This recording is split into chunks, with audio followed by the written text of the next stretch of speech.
안녕하세요. 오늘도 사연살롱을 찾아주셔서 감사합니다. 이혼 3개월 차 여성이에요.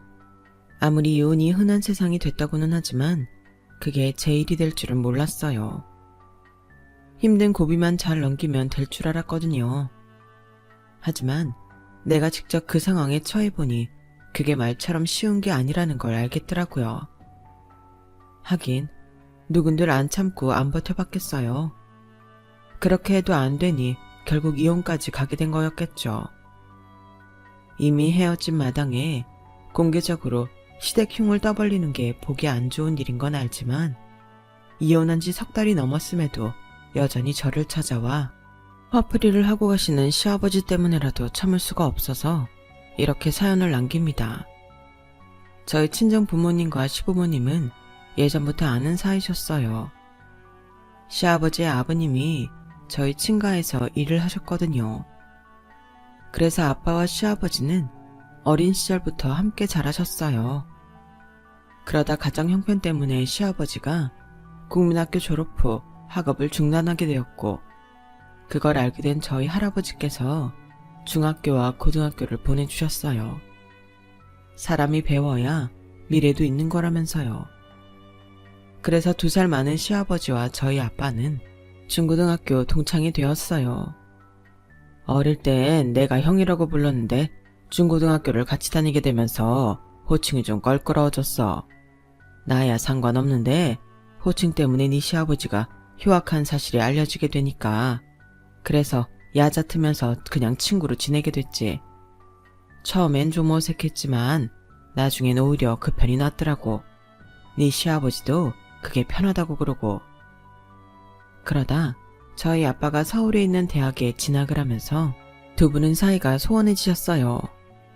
원래부터 절친까지는 아닌데다 이렇다 할 공감대가 없다 보니 자연히 그렇게 된 거죠. 이후 저희 친할아버지와 시할아버지께서 차례로 돌아가시면서 두 집 간의 인연은 끊어지게 되었어요. 서울에서 대학을 다니던 아빠는 군 제대를 하고 복학하던 해에 같은 학교 음대생이던 저희 엄마와 결혼을 하셨어요. 아직 아빠가 취직도 하기 전이라서 결혼을 할 적기는 아니었지만 아빠의 군 복무 기간 동안 아빠를 기다려준 엄마로서는 한시가 급한 상황이었거든요. 저희 외할아버지께서 저희 엄마를 자꾸 선자리에 내보내셨으니까요. 지금만 해도 여자 나이 25이면 한창이라고 하지만 당시만 해도 혼인 적기로 불렸으니까요.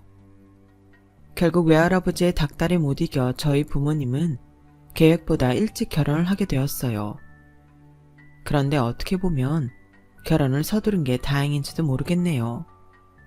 친할아버지께서 저희 부모님이 결혼하고 얼마 안 돼서 세상을 떠나셨거든요. 친할아버지가 돌아가신 뒤로 저희 친가는 쇠락의 길을 걷게 되었어요. 자식이 아닌 남한테 관리를 맡기다 보니 어디서 얼만큼 새 나갔는지 알 길이 없었죠. 그나마 아빠 명의로 된 땅과 통장 예금은 남아있어서 서울의 친가 식구들이 살 집 정도는 마련할 수 있었어요. 하지만 생활이 예전과는 천지 차이였죠.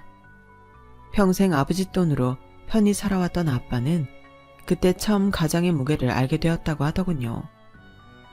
대학을 졸업하고 무역회사에 취직해 다람쥐 쳇바퀴 돌듯 회사와 집을 오가는 생활이었지만 매달 자신이 벌어오는 돈으로 식구들이 먹고 살 수 있는 것만으로도 감사할 수 있었죠. 고모가 시집을 가고 제가 6살 무렵 할머니가 세상을 떠나시기까지 저희 집은 대가족을 이루고 살았어요.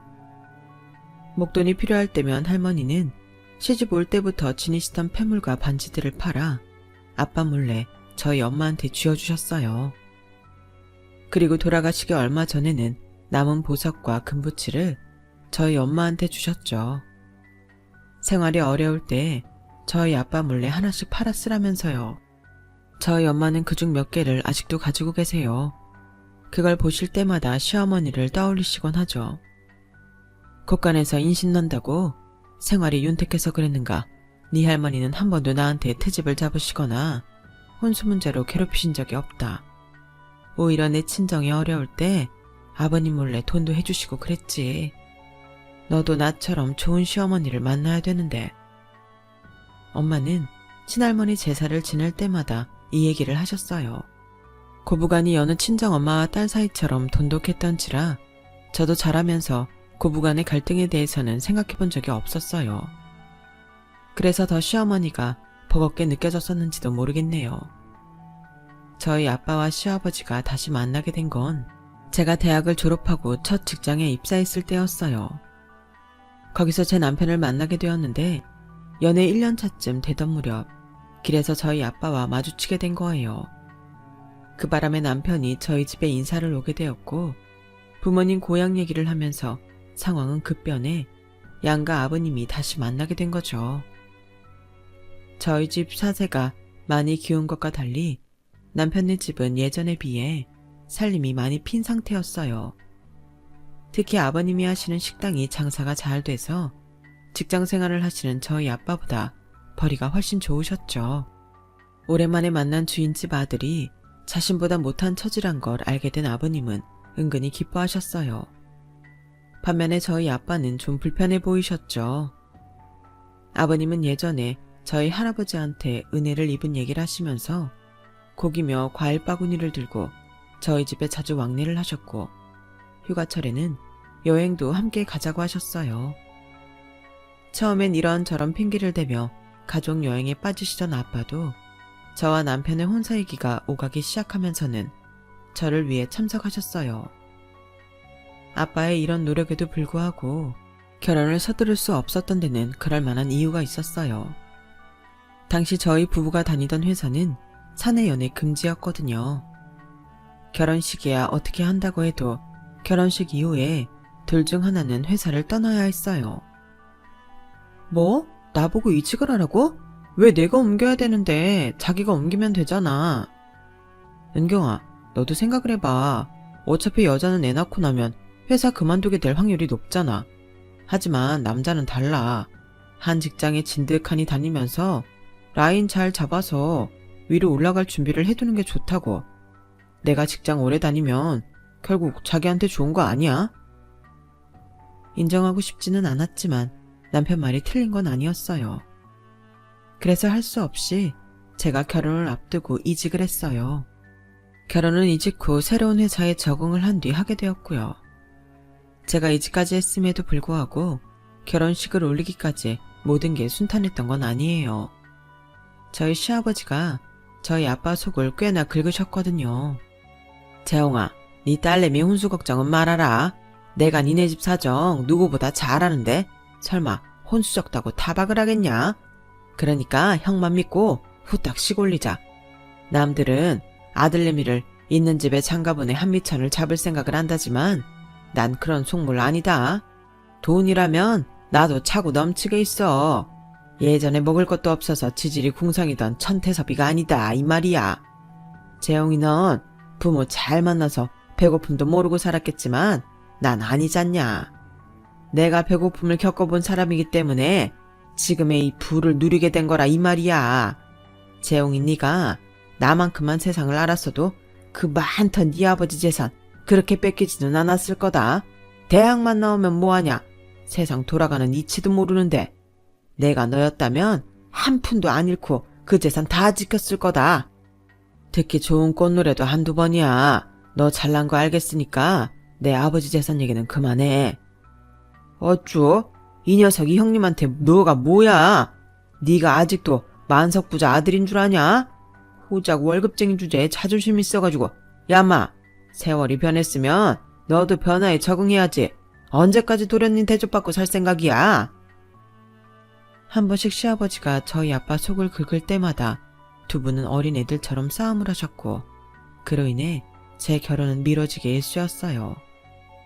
그러다 두 아버님이 극적으로 화해를 하시면서 결혼식은 올릴 수 있었어요. 지금 와서는 차라리 그때 혼사가 어그러졌더라면 좋았을 걸 하는 생각이 들지만요. 신혼여행에서 돌아온 이후 시아버지는 매주 주말마다 저희 부부를 시댁으로 부르셨어요. 우리 집에 시집 온 이상 우리 집 가풍을 익혀야 하지 않겠니? 살림 사는 거 하나하나 네 시어머니한테 배워라. 콩나물값 하나까지 가계부에 제대로 적고 알겠니? 난 너희 친정처럼 돈 아까운 줄 모르고 펑펑 써대는 거 눈뜨고 못 본다. 그래서 니네 본가가 그 많던 돈 다 날리고 그 꼴이 된 거 아니냐.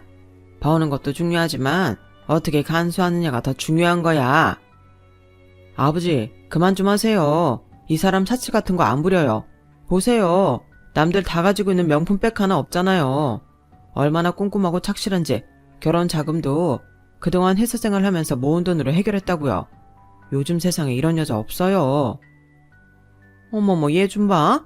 너 지금 부모 앞에서 네 처 편드는 거니? 이러니 아들 자식 키워도 소용없다고들 하지. 네 아버지 말이 틀린 게 뭐 있니? 얘기 들어보니 네 장인이 부모 재산 잘 관리했어도 3대는 잘 먹고 잘 살았겠더구만. 그걸 못해서 이 사단이 난 거 아니야. 그 피가 어디 가겠니? 나랑 네 아빠 죽고 나면 우리 집 재산도 네 처가 관리해야 할 텐데 우리가 어떻게 마음 놓고 눈을 감을 수가 있겠냐고. 그러니 가르쳐야지. 세아가, 야속 다 하지 마라. 우리도 우리 나름의 걱정이 있어서 그런 거니까. 그렇게 시작된 시집살이는 결혼 후 1년이 지나 출산을 하기 전까지 이어졌어요. 그런데 문제는 그뿐만이 아니었어요.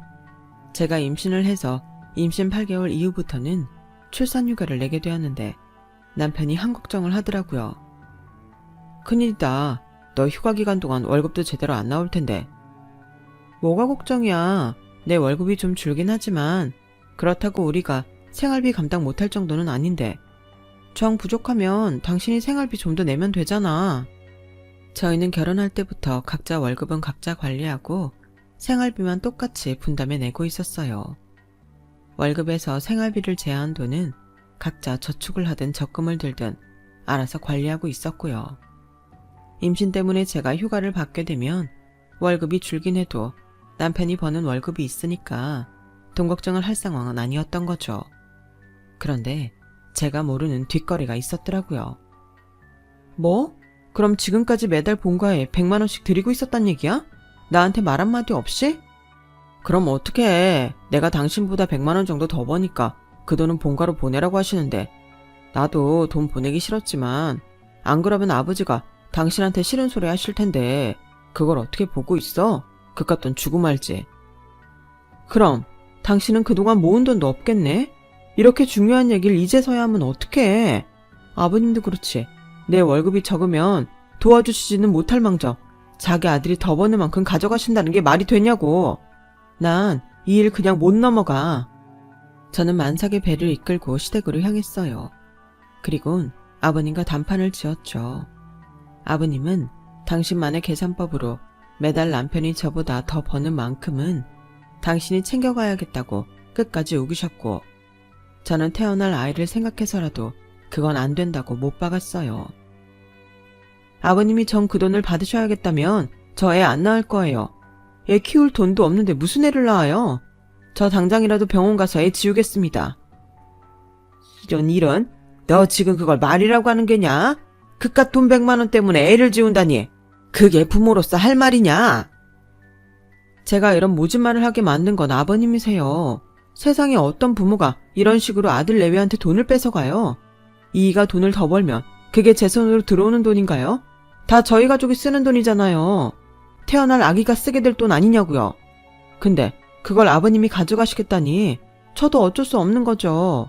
아버님 욕심이 손주 목숨을 뺏는 거라는 것만 알아두세요. 애를 안 낳겠다는 제 초강수에 아버님은 결국 두 손을 들고 말았어요. 집에 돌아와 친정엄마한테 이 얘기를 했더니 엄마가 혀를 차시더라고요. 너나 네 시아버지나 똑같은 사람들이다. 뱃속에 아기를 두고 그런 흥정을 하고 싶니? 하여간 대단들하다. 그럼 어떡해? 먹고 죽을 돈도 없는데 시댁은 도와줄 생각도 안 하지. 암튼 나도 이젠 시부모 앞에서 할 말은 하고 살 거야. 내 새끼도 태어날 마당에 더는 바보처럼 당하고 살 수만은 없으니까. 그 일을 겪으면서 저는 이런 게 바로 여자에서 엄마가 되는 과정이 아닐까 생각했어요. 그리고 시댁은 허울 좋은 말만 할 뿐 자기 아들만 저한테 던져둔 꼴이었죠. 한바탕 소동이 끝나고 2달여가 지난 어느 날 저는 10시간이 넘는 진통 끝에 아들을 낳았어요. 정말 죽다 살아 돌아왔다는 말이 온몸으로 느껴질 만큼 힘든 출산이었죠. 하지만 아이를 낳은 뒤에는 더 큰 고통이 따르더라고요. 애 때문에 잠을 잘 수가 없는 거예요. 사람이 잠을 제대로 못 자니까 스트레스는 머리 끝까지 올라서 미치겠더라고요. 평소에 짜증을 많이 내는 편이 아니었는데도 육아 스트레스에 수면 부족으로 순학질 여사처럼 남편을 들들 볶게 되었죠. 그런데 이런 상황을 아는지 모르는지 시댁에서는 말도 안 되는 요구를 해왔어요. 애도 낳았으니 신혼 초부터 하던 대로 주말마다 본가에 오라는 거였죠. 솔직히 가려면 갈 수도 있었지만 왠지 그러기 싫더라고요. 육아 때문에 몸과 마음이 힘들기도 했고 전보다는 시부모님이 무섭게 느껴지지 않았거든요. 그 힘든 산통도 10시간 넘게 버틴 내가 세상 두려울 게 뭐 있나 싶었죠. 나 이제 주말마다 시댁에 가는 거 안 할 거야. 애 키우느라 그럴 정신도 없지만 이젠 내가 그러고 살기 싫어. 당신이 말하기 힘들면 내가 직접 어머니께 말씀드릴게. 아니, 지금까지 하던 걸 이제 안 하겠다고 하면 우리 부모님이 뭐라고 하시겠어? 그러지 말고 주말 딱 하루니까 그냥 하던 대로 하자. 그 하루가 나를 얼마나 피말리게 하는지 알아? 당신도 알잖아. 내가 어디 허투루 돈 쓰는 사람이야. 살림만 해도 그래. 어머님 살림 사는 건 그 나이 때나 맞는 거지 우리한테는 안 맞는다고. 마트에 널리고 널린 게 고추장 된장인데 그걸 굳이 만들어 먹을 필요가 뭐가 있어? 우리가 먹으면 얼마나 먹는다고. 적게 먹을 땐 오히려 사 먹는 게 돈도 적게 든다고. 암튼 자기한테 하나하나 설명하기 힘드니까 당신도 나한테 당신 엄마처럼 살라고 강요하지 마. 몰라. 당신이 끝까지 고집을 부리겠다면 직접 엄마한테 말해. 난 중간에서 욕먹기 싫으니까. 남편은 삐쳐선 방으로 들어가 버렸고 결국 제가 어머님께 전화를 드렸어요. 그랬더니 세상 무너진 것처럼 난리를 치시더라고요. 뭐? 꼴랑 하루 오는 것도 힘들어 못 오겠다고? 혹시 네 친정에서 그러라고 하디? 네가 친정에서 제대로 못 배워온 거 내가 가르치겠다는데 그것도 싫다 이거냐? 그럴 거 왜 내 아들이랑 결혼했니? 네가 살고 싶은 대로 살 거면 결혼이고 뭐고 할 거 없이 혼자 살 일이지 왜 내 집에 며느리로 들어왔냐고. 어머님, 제가 어머님한테 살림 배우려고 시집 온 거는 아니잖아요. 게다가 저희 실상에 안 맞는 부분도 많으니 저희 식대로 살겠다고 하는 건데 어머님이 이해 좀 해주시면 안 돼요? 그리고 전부터 말씀드리고 싶었는데요. 툭하면 저희 친정 얘기 꺼내시는 거요. 이제 그만하시면 안 돼요. 어머님 아버님께는 그저 심심풀이로 내뱉는 말들이겠지만 저희 부모님한테는 아니잖아요. 상대가 듣기 싫다고 하는데도 매번 그러시는 거 고문이나 마찬가지예요. 자식인 제 입장에서도 듣기 거북하고요. 어머, 얘 말하는 것 좀 봐. 너 시집 와서 아들 하나 낳았다고 눈에 뵈는 게 없는 모양인데 이러는 거 아니다. 그리고 우리가 없는 말 한 거는 아니잖니. 네 부모가 관리 못해서 네 할아버지 재산 날린 거 사실이잖아. 우리가 없는 말 지어낸 것도 아닌데 그걸 가지고 트집을 잡니? 됐다. 너랑 무슨 말을 하겠니? 알았으니까 잘난 네 부모한테 효도하면서 잘 살아라.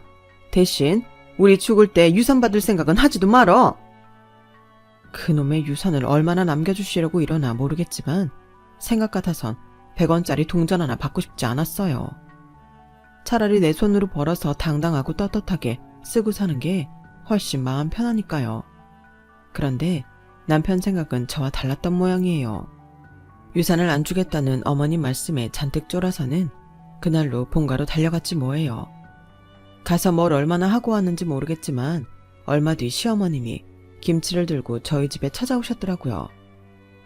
네가 지금 몸이 불편해서 김치 담그긴 힘들 거 아니니? 그래서 겉절이 좀 해왔다. 넌 익은 김치는 잘 안 먹잖니? 맛이 잘 들었으니까 바로 먹어도 돼.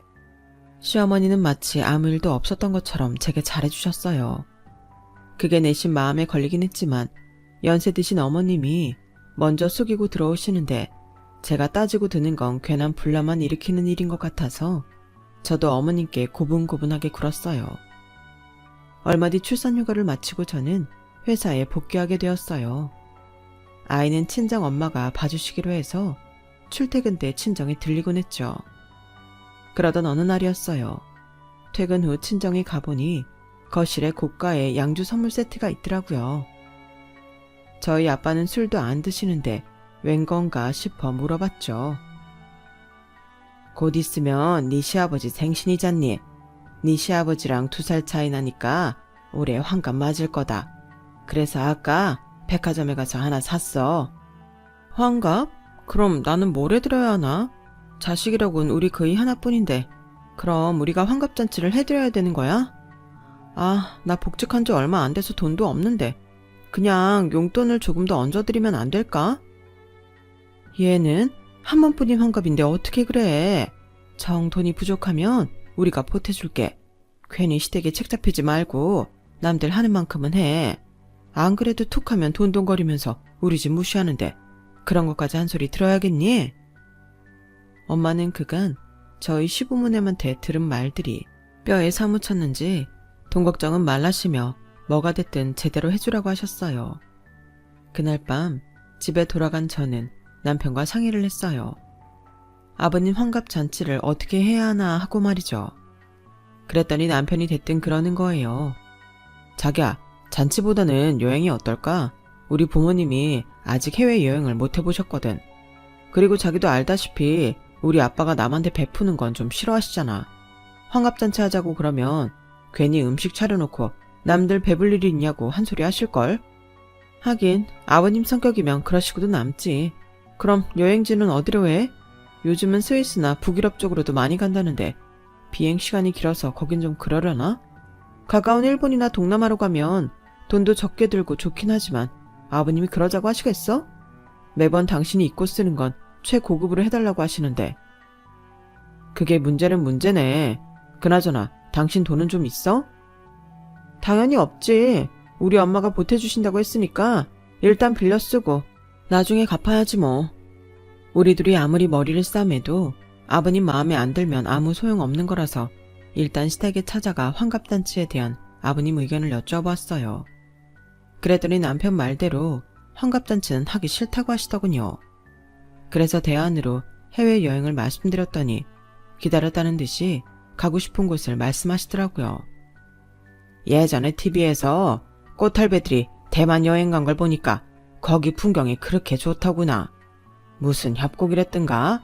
에메랄드 빗물이 콸콸 흐르던데 거길 한번 가보고 싶더라고. 아, 타이루고 협곡이요. 거기 좋죠. 게다가 대만은 먹을 것도 많고 맛있는 과일도 많아서 가볼만해요. 우리 아버지 대만에 가보고 싶으셨구나. 자기야, 대만으로 하자. 가깝고 딱 좋네. 아버님이 원하시는 여행지가 대만이라서 다행이었어요. 주말 끼고 월차를 내면 따로 휴가를 내지 않아도 되고 경비도 얼마 안 될 테니까요. 그런데 아버님이 갑자기 그러시는 거예요. 기왕 가는 거 니네 부모님도 같이 데리고 가는 건 어떠냐? 모처럼 사돈이 함께 여행 가는 것도 좋을 것 같은데 말이다. 솔직히 아버님 말씀에 좀 놀랐어요. 저희 부모님까지 챙겨주실 줄은 몰랐거든요. 그래서 아빠 회사 때문에 어떻게 될지는 모르겠지만 말씀만이라도 고맙다고 감사 인사를 드렸어요. 아버님 환갑 여행에 같이 가자고 말씀드렸더니 저희 부모님도 저처럼 놀라시더라고요. 엄마는 우리가 따라가도 되는 거냐고 걱정을 하셨고 아빠는 모처럼 사돈이 같이 가자고 하는데 거절하기도 뭐하다시며 회사에 월차를 내겠다고 하시더군요. 그렇게 해서 저희 부부는 친정 부모님과 시부모님을 모시고 대만 여행을 떠나게 되었어요. 그런데 티켓팅을 하는 과정에서 황당한 상황을 접하게 된 거예요. 아버님 어머님은 비즈니스로 가고 저희 부모님과 저희 부부는 이코노미로 간다지 뭐예요. 서울에서 타이베이까지는 비행시간이 기껏해야 2시간 반인데 무슨 비즈니스야.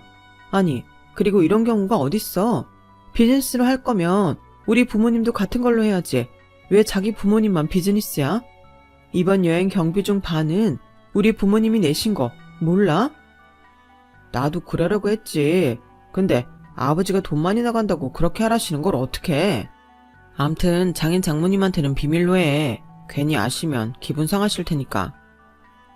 여행 시작부터 기분이 팍 상했지만 어찌됐든 아버님 환갑 여행이라서 일단은 참기로 했어요. 그런데 생각지도 않은 상황 때문에 시부모님이 비즈니스에 탄 게 들키고 만 거예요. 평소 저희 시아버지는 술고래의 골초이신데 그 바람에 사단이 난 거죠. 기내에서 술을 잔뜩 드시고는 기내 화장실에서 담배를 피우시려다 승무원한테 딱 걸린 거예요. 다행히 국내 항공이라서 승무원이 한국말로 주의를 주었는데 그걸 들은 아버님이 길길이 날뛰신 거죠. 내가 비즈니스 손님이야. 그게 얼마짜리 편줄이나 알아?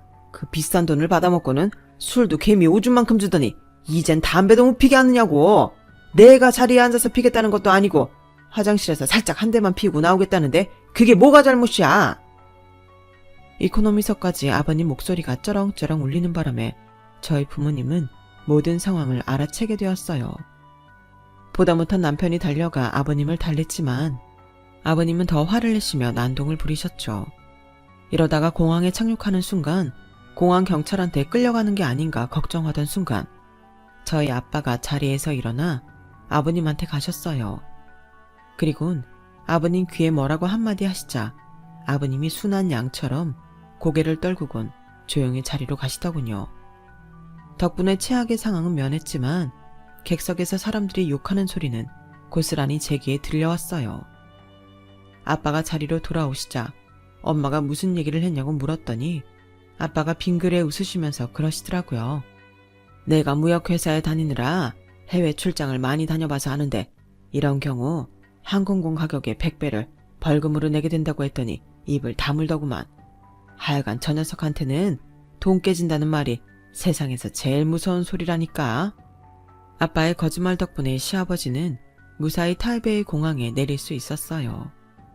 여행 중에도 아버님이 무례한 행동을 할 때마다 저희 아빠가 벌금을 무기로 단속을 하셨죠.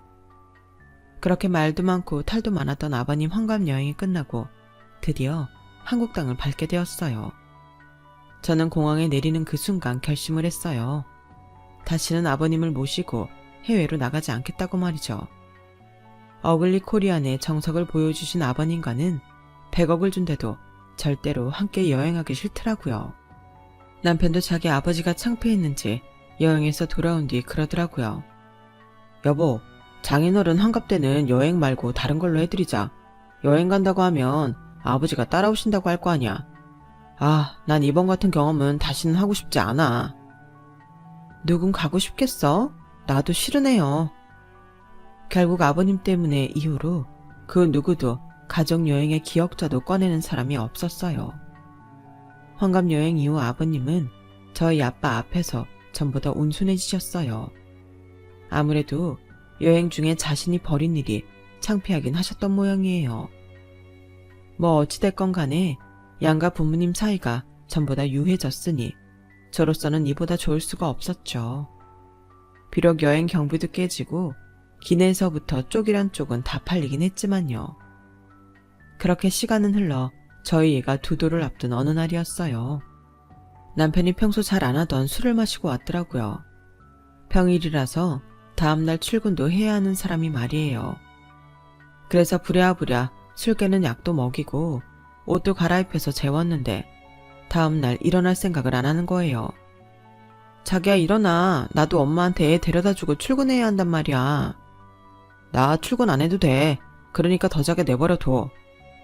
왜 출근을 안 해? 자기 휴가 받았어? 아님 회사에 무슨 일 있는 거야? 제가 남편을 흔들어 깨우며 끈덕지게 묻자 남편은 부스스한 얼굴로 일어나 앉았어요. 그리고는 이실직고를 하더군요. 회사에서 희망퇴직 대상자에 오른 지 좀 됐는데 더는 버티기 힘들어서 사표를 냈다고요. 어제 술을 마신 것도 자기 송별회라서 그랬다나요? 아니 그렇게 중요한 얘기를 왜 이제서야 해? 그럼 직장은 알아보긴 한 거야? 그만두기 전에 직장부터 알아봤어야지. 아 몰라. 야, 넌 내가 월급 못 받아볼까봐 그게 걱정이냐? 내 걱정은 안 돼. 솔직히 우리 아버지 말대로 처가에 힘만 있었다면 내가 직장 하나 잃은 걸로 걱정은 안 할 거 아니야. 이건 뭐 처가라고 내 장사미천을 대줄 능력이 되나, 회사 관둬도 일자리를 마련해줄 처지가 되나, 아무 쓸모도 없잖아. 에휴, 이런 결혼은 뭐하러 한 건지. 당신 지금 말 다 했어? 회사에서 잘린 건 당신인데 왜 내 친정 탓을 해? 엄연히 따지면 당신 능력 부족 아니야? 아직 40도 안 된 나이에 회사에서 나가라고 한다면 그건 당신이 회사에 필요하지 않기 때문인 거잖아. 근데 왜 내 부모 탓을 하냐고. 당신 아버지가 매번 그러니까 당신 눈에도 내 친정이 우습게 보여? 말해봐. 출근을 앞두고 있어서 조용히 끝내려고 했지만 남편이 제 친정 탓을 하는 바람에 저도 더는 참아 넘길 수가 없었어요. 결국 그날 저는 결근을 하고 남편과 이 문제로 부부싸움을 하게 되었죠. 아이를 데리고 오겠다던 딸이 소식이 없자 친정엄마가 저희 집으로 오셨더라고요. 자초지종을 들은 엄마는 일단 저희 부부를 뜯어 말리시곤 회사에서 잘린 사위 마음을 달래주셨어요. 그런데 이 멍청한 남자가 느닷없이 처가 탓을 하면서 아버님이 하시는 단골 멘트대로 저희 아빠 탓을 하지 뭐예요.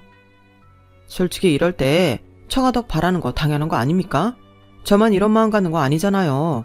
남들은 회사에서 잘려도 잘난 처가덕에 걱정 없이 산다는데 저는 이게 뭐냐고요. 장모님도 그래요. 말로만 사위 위한다고 하지 마시고 실질적인 도움을 줄 생각을 하셔야죠. 하다못해 치킨집 하나 차릴 돈 정도는 해주실 수 있는 거 아니에요? 아버님 곧 퇴직하실 텐데 퇴직금 뒀다 뭐 하시려고요? 자식이라곤 저 사람 하나뿐인데 사위인 제가 살아야 장모님 딸도 사는 거잖아요. 안 그래요? 그러니까 장인어른 퇴직금으로 가게 하나만 차려주세요. 그 약속만 해주시면 저 더 욕심 안 부릴게요. 보자 하니 자네 안 되겠군. 젊은 사람이 일자리 다시 찾을 생각은 않고 뭐? 다 늙은 장인 퇴직금으로 가게를 차려달라고? 기가 막혀서 원. 막말로 그 나이에 회사에서도 잘린 사람을 내가 뭘 믿고 가게를 차려주나? 장사는 쉬운 줄 아나? 자네같이 썩어빠진 정신을 가지고 사는 사람이 단번에 성공할 정도로? 어림도 없네. 오늘 들은 말은 못 들은 걸로 할 테니 정신 차리고 새 직장이나 알아보게. 장모님, 정말 이러시기에요. 이렇게 나오시면 저도 생각이 있습니다. 저요, 앞으로 처가인 발도 안 들일 거예요. 아유, 그러게나. 나도 자네 같은 사위 필요 없네. 뭔 말이 되는 소리를 해야 들어주지. 어디서 대도 않는 소리를 짓거리고 있어. 그리고 직장을 잃은 건 내 딸도 아닌 사위인데 왜 부모도 아닌 우리가 자네 가게를 차려줘야 하나? 그렇게 꽁으로 가게를 얻고 싶으면 잘 사는 자네 아버지나 찾아가게. 가서 가게를 달라고 하든 집을 달라고 하든 자네 마음대로 하라고. 이런 정신 빠진 놈한테 내 딸을 줬다니 할 수만 있다면 이 결혼 무르고 싶은 심정이야. 그날 부부싸움에서 시작된 싸움은 사위와 장모 싸움으로 번졌고 쪽수에서 밀린 남편이 자기 부모까지 집으로 불러들이면서 싸움은 걷잡을 수 없이 커졌어요. 그 바람에 회사에 출근했던 아빠까지 반차를 내고 달려오시고 말았죠. 내 아들이 뭔 잘못을 했냐? 살다 보면 직장을 잃을 수도 있고 그럴 때 처가덕도 좀 볼 수 있는 거 아니냐? 맞는 말 했구만. 뭐가 문제라고 이 난리를 피워. 안사돈도 그러는 거 아닙니다. 사위도 자식 아닙니까? 직장 잃고 마음 다친 애한테 꼭 그렇게 매정하게 해야 했습니까? 안사돈 마음 씀씀이가 그러니까 나이 들어 그 모양 그 꼴로 사는 겁니다. 전태섭, 너 지금 그걸 말이라고 해. 네 자식이 못난 회사 잘린 걸 왜 우리 탓을 해? 탓을 하려거든 네 자식 탓을 해야지. 이 자식이 어디서 반말이야. 너 임마 나보다 2살 어린 놈이 왜 자꾸 반말이야. 네가 아직도 도련님 행사를 하고 싶은 모양인데 웃기지 마 이 자식아. 니네 집 망한 게 언젠데 아직도 그 버릇을 못 고쳐? 고작 월급쟁이 주제에 까불긴. 2살이 아니라 10살이 많아도 나한테 넌 천태섭이야. 기억 안 나냐? 네가 우리 아버지 도움으로 중학교 들어갈 때 네 입으로 뭐라 그랬냐? 앞으로 네가 날 형으로 모신다고 했냐 안 했냐? 그런 걸 내가 친구 삼아줬더니 뭐가 어쩌고 어째? 그리고 그간 내가 말을 안 해서 그렇지 너 나 아니었으면 진작에 빨간 줄 긋고 막장 인생 됐어. 네가 고1 때 빵집 금고에서 돈 훔쳤을 때 그 돈 누가 갚아줬냐? 빵집 주인이 너 경찰한테 넘긴다는 거 누구 백으로 빠져나왔냐고. 남의 도움받을 때는 평생 은혜 갖고 살겠다고 질질 짜던 놈이 공수표 날린 거 말고 제대로 갚은 게 있긴 하냐? 우리 아버지가 내주신 등록금도 꼭 갚겠다며. 그뿐이야. 네 아버지 도박으로 집 날리고 네 어머니 옷가락지까지 팔아먹었을 때 네 식구들 걷어준 게 누구냐? 우리 아버지야. 그런데 은혜는 못 갚을 망정 툭 하면 조롱이나 하고 사람을 무시해? 다른 사람은 몰라도 넌 나한테 그러면 안 되지. 오냐, 네 놈이 이제야 본색을 드러내는구나. 그동안 돈 갚으라고 하고 싶은 거 어떻게 참고 있었냐? 후상한 척 하다니만 결국엔 돈 받아낼 생각만 하고 있었던 거지. 그래, 그 돈 내가 주마. 이자까지 쳐서 줄 테니까 땡값이다 생각하고 잘 받아 처먹어라. 화가 난 시아버지는 결국 저희 아빠한테 주먹까지 휘두르셨어요. 그걸 본 저희 엄마가 달려들어 시아버지 머리채를 잡으셨고 시어머니 역시 달려들어 저희 엄마 머리채를 잡으셨어요. 남편은 양가 부모님 사이에서 싸움을 말리다 옷이 다 뜯어지고 손톱에 찍혀서 얼굴이 만신창이가 되었죠. 그날 개싸움을 끝으로 저희 부부는 이혼 서류에 도장을 찍게 되었어요. 양가 부모님이 주먹 싸움을 한 순간부터 이미 건널 수 없는 강을 건넌 셈인지라 예견된 수순이나 마찬가지였죠. 남편이 직장이 없는 관계로 양육권은 제가 갖게 되었어요. 그리고 남편한테는 한 달에 2번씩 아이와의 면접 교섭을 허락했고요. 그런데 이혼하고 3개월이 지난 지금까지도 저희 시아버지가 저희 친정까지 찾아와 행패를 부리시네요. 문제는 돈이었어요. 저희 아빠한테 갚기로 한 오래전 빚을 차일피일 미루더니 이제는 법적 시효를 운운하며 안 갚겠다고 그러네요. 솔직히 저희 아빠는 그 돈을 받을 생각도 없었어요. 시아버지가 하는 짓이 하도 얄미워서 갚으라고 했던 것뿐이죠. 그러다 얼마 전에 두 아버지 사이에 남아있던 금전 문제가 깨끗이 해결이 났어요. 어떻게 됐냐고요? 저희 아빠가 돈 대신 다른 걸 받기로 했거든요. 바로 제 아이의 친권이요. 평소 돈 많다고 거들먹거리시던 시아버지는 그 돈 몇 푼에 손주 친권을 팔아넘기더라고요. 자기 아버지가 그런다고 자기 자식도 버린 제 전남편도 그렇고 참 대단한 인간들인 것 같아요. 전남편한테 양육권을 뺏어올 때는 약간의 미안함도 있었지만 지금에 와서는 이런 인간한테는 미안한 마음도 사치라는 생각이 드네요. 전남편도 전 시아버지도 시간이 지나면 알게 되겠죠. 돈 몇 푼의 자신들이 얼마나 소중한 걸 버렸는지 말이에요. 자식은 만금을 주고도 못 사는 법인데 그걸 푼돈에 팔아넘겼으니 후회해도 소용없죠 뭐. 누굴 탓하겠어요. 돈에 눈이 먼 자신들 탓인걸요. 아무튼 저는 제 아들을 키우며 열심히 살아갈 생각입니다. 돈보다는 사람을 위할 줄 아는 사람으로 자랄 수 있도록 말이죠. 지금까지 제 사연을 들어주셔서 감사합니다. 들어주신 분들 건강하시고 행복하세요. 여러분, 사연 댓글에 응원과 현명한 조언 부탁드려요. 좋아요와 구독은 저에게 큰 힘이 됩니다. 오늘도 좋은 일 가득하세요.